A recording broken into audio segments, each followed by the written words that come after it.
So అసలు బాడీలో ఈ డయాబెటీస్ ఎట్లా వస్తుంది అనేది కూడా తెలుసుకుందాం. అసలు బాడీలో ఏమవుతుంది, షుగర్ ఎందుకు వస్తుంది అనేది కొంచెం సైంటిఫిక్ థింగ్ మనం అర్థం చేసుకోవడానికి ప్రయత్నిద్దాం. ఫోకస్ పెడితే అర్థమవుతుంది.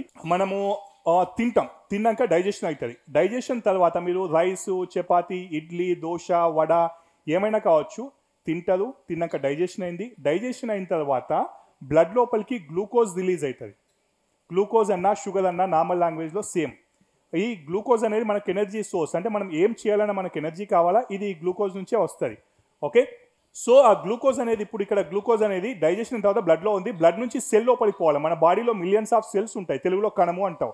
ఆ కణం లోపలికి పోవాలా, అప్పుడే అది ఎనర్జీగా కన్వర్ట్ అవుతుంది. అలా సెల్ లోపలికి పోవాలంటే యూ నీడ్ ఇన్సులిన్. ఇన్సులిన్ని ప్యాంక్రియాస్ తయారు చేస్తుంది. ప్యాంక్రియాస్ ఇన్సులిన్ తయారు చేసి, ఇన్సులిన్ పని ఏమంటే బ్లడ్ నుంచి గ్లూకోజ్ని సెల్ లోపలికి పంపించాలా. ఎట్లా పంపిస్తా అంటే ఇన్సులిన్ రిసెప్టార్ ఉంది కదా, ఇన్సులిన్ రిసెప్టార్ మీద పోయి ఇన్సులిన్ అటాచ్ అయితే, ఓకే చలో ఇక్కడికే చూపిస్తా. సో ఇది గ్లూకోజ్ ఫామ్ అయింది.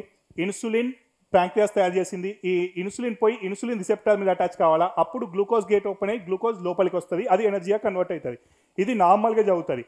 టైప్ 1 డయాబెటీస్ పిల్లల్లో ఉంటాయి కదా, వాళ్ళ లోపల ఏమంటే ఇన్సులినే తయారు కాదు, కాబట్టి వాళ్ళకి లైఫ్ అంతా ఇన్సులిన్ ఇంజెక్షన్స్ కావాలి. టైప్ 1 డయాబెటీస్ పిల్లల్లో 20 years లోపు ఇన్సులిన్ తయారు కాదు, వాళ్ళకి అందుకే లైఫ్ అంతా ఇన్సులిన్ ఇంజెక్షన్స్ కావాలి. దాన్ని రివర్స్ చేయలేము. మన ఏజ్లో చూద్దాం. ఇప్పుడు 25+ వచ్చేది ఏమంటే ఇక్కడ ఏమవుతుంది మిస్టేక్స్. ఇక్కడ ఉన్న వాళ్ళు మోస్ట్లీ టైప్ 2 డయాబెటీస్. మీకేమవుతుంది చెప్తాను. మీరు తిన్నదు, డైజెషన్ అయింది, గ్లూకోజ్ ఫామ్ అయింది, ప్యాంక్రియాస్ కూడా ఇన్సులిన్ మంచిగానే తయారు చేస్తుంది, బట్ అది పని చేస్తలేదు. దాన్నే ఇన్సులిన్ రెసిస్టెన్స్ అంటాము. ఇన్సులిన్ ఉంది బట్ పని చేస్తలేదు.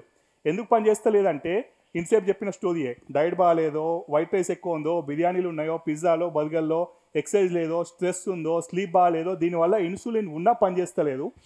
దానివల్ల గ్లూకోజ్ గేట్ ఓపెన్ అవుతలేదు. దానివల్ల గ్లూకోజ్ బ్లడ్ లోపలే ఉండి సెల్కి పోకుండా బ్లడ్ లోపలే నిలిచిపోయి షుగర్ లెవెల్ బ్లడ్లో పెరిగిపోతున్నాయి.